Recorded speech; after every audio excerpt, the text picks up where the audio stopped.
आभार मानतो अध्यक्ष महाराज। विदर्भाचा अनुशेष 19 वर्ष आता पूर्ण होत आहे अध्यक्ष महोदय। काँग्रेसच्या राजवटीत काँग्रेस आणि राष्ट्रवादीमध्ये अध्यक्ष महोदय हा अनुशेष कायम राहिला। 19 वर्षाचा वनवास आता पूर्ण होत आहे। 371 नावाची कलम 371(2) हे बलाढ्य ताकद आमच्या हाती दिली, हनुमानजी सारखी शक्ती दिली, पण वनवास सुटत नाही अध्यक्ष महोदय। आणि मग गिरीशजी आपल्याकडून अपेक्षा आहे का हा वनवासातून तुम्ही आम्हाला बाहेर काढणार का?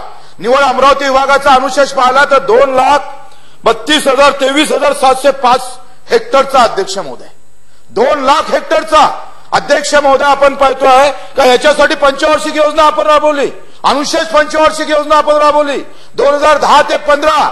2010 ते 15 मध्ये सुद्धा आपण अनुशेष निर्मूलन नाही करू शकलो। पुन्हा 1 वर्षाची आपण मुदतवाढ देताय आणि 1 वर्षाची मुदतवाढ दिल्यानंतर अध्यक्ष महोदय आम्ही जलयुक्त शिवार आणतोय, पण कालवे कोण कोरडे ठेवतो अध्यक्ष महोदय? म्हणजे आमचं शिवार जलयुक्त झालं पाहिजे आणि कालवे का कोरडे राहिले पाहिजे अध्यक्ष महोदय। म्हणून गिरीशजी आपल्याकडून खास अपेक्षा आहे का आम्ही पाहिजे का तुम्ही सुप्रमा देत नाही? माझा पूर्ण प्रकल्प आहे अध्यक्ष महोदय आणि 2008, 12, 2010 आम्ही सुधारित प्रशासकीय मान्यतेसाठी प्रस्ताव पाठवला। 2010, 11, 12, 13, 14 आणि 15 सुप्रमा भेटत नाही। काय पाकिस्तानात घेऊन जावं लागतं का अध्यक्ष महोदय? का अमेरिकेत जावं लागतं अध्यक्ष महोदय? काय सुप्रमा? कुणाचं नाव सुप्रमा? काही समजलं पाहिजे का नाही? म्हणजे आम्ही पाहतो हे याच्यात काय चुका केल्या अध्यक्ष महोदय? जमिनीचे भाव वाढले, फक्त मूळ आमच्या याचाले प्रकल्पाचे भाव नाही वाढले, जमिनीचे भाव वाढले म्हणून सुप्रमात आम्ही पाहतो इकडे यावं लागलं। आणि या लहान लहान गोष्टीसाठी गिरीशजी आपण असताना आपण पाहतोय का आपण सुद्धा रामभक्त आहे, हनुमानासारखी ताकद आहे, छत्रपती शिवाजी महाराजचा आशीर्वाद आहे। आणि मग काळा आता कलम काळा 371(2) चा वापर करा आणि हा सुप्रमा मला वाटतं या अधिवेशनाच्या आत पूर्ण चंद्रभागा बोर्डी आपण पाहतो अध्यक्ष महोदय सुप्रमा नसल्यामुळे जमीन खरेदी करता येत नाही, काम होत नाही। आम्ही ओसाड अशा सारखा आमचा विदर्भ आहे। लोक पहिले म्हणायचे का जिथं पाणी नसेल ना तिथं मारन तुला। आता जिथं पाणी नाही असा कोणता भाग आहे तर अमरावती आहे, तिथं मारावं लागेल तुम्हाला। पाणीच नाही अध्यक्ष महोदय, फक्त असे भिंत दिसतं अध्यक्ष महोदय। अहो राजस्थान परवडलं, 5-5, 10-10, 20-20 किलोमीटर झाड सापडत नाही। ते भरलेलं धरण आम्हाला दिसतं, पण ते भरलेल्या धरणातलं पाणी माझ्या शेतात येत नाही अध्यक्ष महोदय।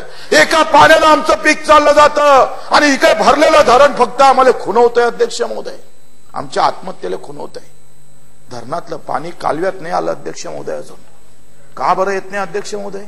99% प्रकल्प पूर्ण झाला, चंद्रभागा पूर्ण प्रकल्प 99% पूर्ण झाला। 11 कोटी रुपये शिल्लक आहे अध्यक्ष महोदय आमच्याकडे, पण खर्चाची मंजुरात नाही, पैसे शिल्लक आहे, खर्च करून देत नाही। वाह, कसं होणार आहे? काय कोणाकडे पाहून आम्ही बोलावं हे सगळं? अध्यक्ष महोदय आपल्याकडून अपेक्षा आहे, आम्ही बोर्डी नाला प्रकल्प 23/9/2011 आम्ही 3 डाव ते नाशिकचं कार्यालय तर हेल्पाटेच घ्यावं लावतं, 10 डाव जावं लागतं। मी स्वतः जाऊन आलोय, त्याला आमदार म्हणजे काही समजतच नाही अध्यक्ष महोदय। उद्या थापड मारली तर तुम्ही बोमा मारता आमच्यात का कायदा तोडला म्हणून, आणि हे कायदा किती वेळा तोडतो अध्यक्ष महोदय? यांच्या एका कलमामुळे यांच्या निवड आम्ही पाहतोय का जे काही बेकारवाई करता अध्यक्ष महोदय, त्याच्यामुळे हजारो जमीन शेतकरी आमचं आम्ही पाहतोय धोके देतात अध्यक्ष महोदय। आणि म्हणून आपल्याकडून खास करून अपेक्षा आहे का सुप्रमा आपण पाहतोय का ह्या तातडीनं दिल्या पाहिजे। खरेदीची आम्ही पाहतोय खरेदी अध्यक्ष महोदय पूर्ण थांबली, आम्हाला दुसऱ्याला वावर विकता येत नाही। माझ्या इथं 6 धरणं अध्यक्ष महोदय, किमान आम्ही बुडीत क्षेत्रात जर आम्ही विचार केला तर आपण पाहतोय का किमान 25 ते 30 हजार हेक्टर जमीन जाणार। आणि मग हे सगळी जमीन जात असताना त्याचे खरेदीचे व्यवहार थांबले, त्याचं लग्न थांबलं, त्याचा आरोग्याचा प्रश्न आहे, त्याच्या मुलाच्या शिक्षणाचा प्रश्न आहे। तुम्ही विकूही देत नाही, विकतही घेत नाही, कसं चालणार आहे? राजुरा प्रकल्पाचे लोक उपोषणाला बसले, पुनर्वसनची व्यवस्था नाही, पुनर्वसनसाठी आपण जागा पाहत नाही, जमिनी पाहत नाही। अधिकारी निवड फक्त ठेकेदाराचं काम करतं कारण त्याचे पैसे निघतं, तो भूसंपदाचं काम करत नाही अध्यक्ष महोदय, तो ठेकेदाराचंच काम करतोय। आणि म्हणून आपल्याकडे ते होणे नाही।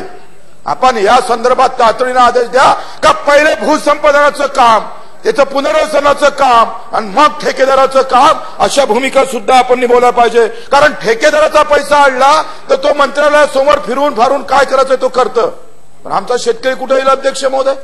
कसं त्याचं तुम्ही जमीन खरेदी करणार?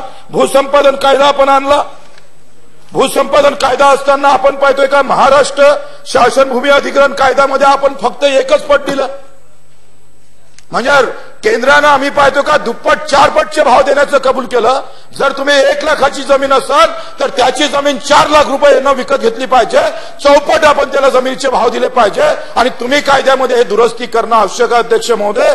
आपण जर 1 लाखाची जमीन घेतली तर त्याला दुप्पट आपण गुन्हागार करून दिलासा रक्कम केला तर एकूण आपण 4 पट म्हणजे केंद्राच्या कायद्यानुसार 1 लाखाच्या जमिनीला 4 लाख रुपये भाव भेटतं. आणि तुम्ही जो कायदा आणला महाराष्ट्र शासनानं त्याच्यामध्ये 1 लाखाच्या जमिनीला फक्त 2,10,000 भेटतं. असं का करताय? त्या शेतकऱ्याची जमीन कुठं भेटतो 4-5 लाखामध्ये? का अवस्था आहे त्या शेतकऱ्याची? ना घरका ना घाटका, त्याची जमीन जातं. तो या तुमच्या विकासासाठी तो जमीन देतोय. आजही पाहतो का कित्येक प्रकल्पग्रस्त आम्ही पाहतो उघड्यावर आल्या. 1,96,000 प्रकल्पग्रस्त अध्यक्ष महोदय जे उघड्यावर आलेले आहे. दार घर सगळं आम्ही त्यांनी पाहतोय, सगळं सोडलेलं आहे. घर गेलं, गाव गेलं, जमीन गेलं, जुमला गेला, हाती काहीच नाही. ते प्रकल्पग्रस्त वन फिरताय. आज नोकरी लागन, उद्या नोकरी लागन. ज्यानं जमिनी दिल्या धरणासाठी आणि धरणासाठी जमिनी दिल्यामुळे आज सुपीकता वाढली, त्याचा आपण विचार करणार का नाही? त्या 1,36,000 प्रकल्पग्रस्ताला आपण किमान पैसे देणार का नाही? नाही, नोका देऊ नोकरीवर, पण त्याची वयमर्यादा संपली. किमान 5 लाख कर्जाची व्यवस्था, त्याच्यासाठी एखादं मंडळ त्याला कर्जासाठी काही व्यवस्था करा. त्या सुद्धा गिरीची आपण आपल्याकडून अपेक्षा अध्यक्ष महोदय. तुम्ही जर हे केलं नाही, गिरीची आपल्याकडून झालं नाही तर मला वाटत नाही ते होऊ शकणार नाही. आणि म्हणून आपल्याकडून त्या खास अपेक्षा मी इथे व्यक्त करतो. एक प्रकरण सांगतोय का अजूनही ही जी प्रशासकीय अधिकारी आहे किती विचित्रपणे वागतोय. मी आज सकाळी मंत्रालयात गेलो. अजय किटुकले नावाचा हा पोरगा अंशकालीन मध्ये बसतं आणि त्याची कालवा निरीक्षक म्हणून आपण पाहतो त्याची नियुक्ती झाली अध्यक्ष महोदय. मंत्री महोदयानं शेरा मारला का तत्काळ सादर करावं, आणि तत्काळ सादर करावं म्हटल्यानंतर तो म्हणतो हे न्यायालयीन प्रकरण आहे, आम्ही अजून अपीलमध्ये अपीलमध्ये जाऊ आणि मग त्याच्यामध्ये मंत्री महोदयांना फोन करायला सांगा. म्हटलं हे लेखी आहे ना, लेखी असल्यावर फोन कशाला करायला लावताय? म्हणजे याला काही किंमत आहे का नाही अध्यक्ष महोदय? आमदाराच्या पत्राचं फाईल ठेवलं नाही पाहिजे का अध्यक्ष महोदय? मंत्र्याच्या पत्राचं एखादं फाईल पेशल असलं नाही पाहिजे का? आणि म्हणून आपण पाहतो का ह्याचा टंकलेखन सामान्य कार्यालयानं सामान्य विभागानं निर्णय कसा काढला अध्यक्ष महोदय? अंशकालीनला जर तुम्हाला नोकरी सरळ सेवा भरतीमध्ये नोकरी लागणार 6 महिन्यानंतर टंकलेखनचं तुम्ही चालेल, नोकरी लागल्यावर 6 महिन्यानंतर ते घ्यावं. आणि जलसंपदा निर्णय काढला का लागायच्या अगोदर द्यावं. कोणाच्या नुसार निर्णय होईल? ते बिचारे राहिले तसेच अंशकालीन ते हे आहे. आणि म्हणून आपल्याकडून अपेक्षा आहे अध्यक्ष महोदय का या अधिवेशनापूर्वी हे सुप्रमाचे हे सगळे प्रकरण आपण निकाली काढावं. अध्यक्ष महोदय, आमचा वैद्यकीय शिक्षण विभागाला खास करून आमचे तावळे साहेब इथं आहे.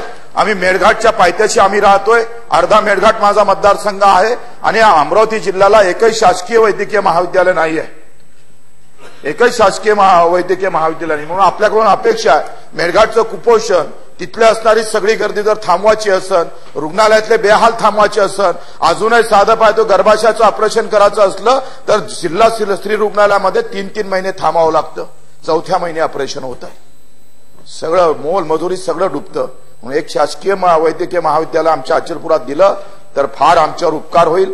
त्याबाबत आपण निर्णय घ्यावा अशी विनंती करतोय. सुधीर भाऊला आम्ही लेखी लिहून दिलं का अपंगाचा कोटा ठेवा. आसिफ शेख, सुधीर भाऊ, आपल्याकडून अपेक्षा आहे का जिल्हा नियोजन मध्ये अपंगाची व्यवस्था ठेवावी. खर्च 3% होते का नाही ते पाहावं अशी विनंती करतो.